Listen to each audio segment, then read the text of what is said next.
जय जय श्री कृष्णा। गीता स्मरण के संग में आपका स्वागत करते हुए, कई बार ऐसा होता है कि बहुत हड़बड़ी जब मन में होती है ना, तो अच्छा वाला काम भी बिगड़ जाता है। और जो काम ठीक ठीक से करना है तो एकदम शांत भाव से धैर्य के साथ करना चाहिए। ये बात आम तौर पर अन्य कार्यों पर भी लागू होती है। और जब बात ध्यान की आ जाती है तो ये और भी महत्वपूर्ण हो जाता है। भगवान स्वयं कहते हैं 25वें श्लोक में, छठे अध्याय के, शनैः शनैरुपरमेत् बुद्ध्या धृतिगृहीतया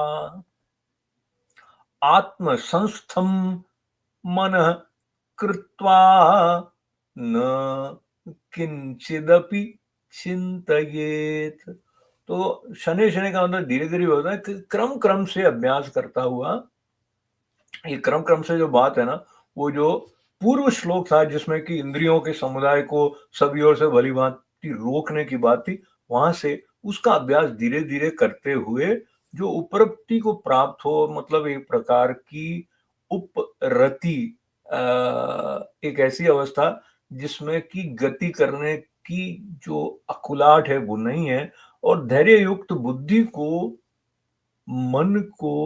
के द्वारा मन को परमात्मा में स्थित करके परमात्मा के सिवा और कुछ भी चिंतन न करे।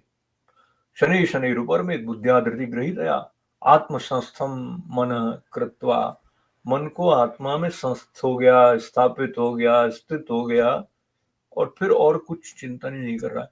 तो हिंदी में आत्म संस्थम में परमात्मा में स्थित जो कहा गया था, उसको वापस जब हम आत्म संस्थम आत्मा के साथ, तो आत्मा तो हमारे भीतर है, तो इसलिए परमात्मा हमारे भीतर है, आत्मा से परमात्मा ऐसा भी कहा जाता है।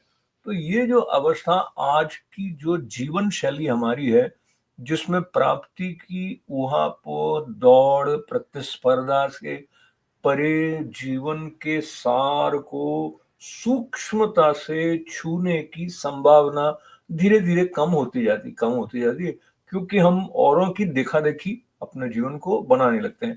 इसलिए यह जो हजारों वर्षों से भगवत वाणी है, वो कहीं न कहीं हमारे लिए एक ऐसा आधार है जिसको लेकर हम हर अवस्था में संतुलन को प्राप्त कर सकते हैं।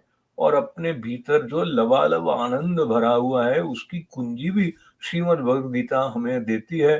तो अम्बा है, गीता माता है, ऐसा अम्बत ताम अनुसंधामि भगवत गीते भवत द्वेषिणी। तो उनकी शरण लेते हुए बहुत सारी मंगल कामनाएं, बहुत सारा धन्यवाद। जय श्री कृष्ण।